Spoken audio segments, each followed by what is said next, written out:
আরে কি অপরাধ পাইয়ার বন্ধু চাহিরা গেলাম রে, তোমার লাইগা পরাণ কান্দে মন বসে না ঘরে বন্ধু রে।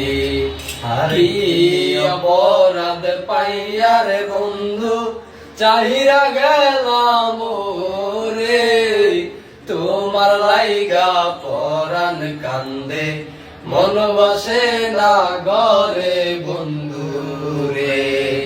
কত কথা কইতাম দুইজন বৈশা পুকুর পারে, সেসব কথা পড়লে মনে চোখের পানি ঝরে বন্ধু রে। কি অপরাধ পাইয়ার বন্ধু চাহিরা গেলাম রে, তোমার লাইগা পরাণ কান্দে মন বসে না ঘরে বন্ধু রে। আরে আমি হইলাম জনম দুঃখী এই ভুব সংসারে, এত ভালোবাসাও আমি পাইলাম না তোমারে বন্ধু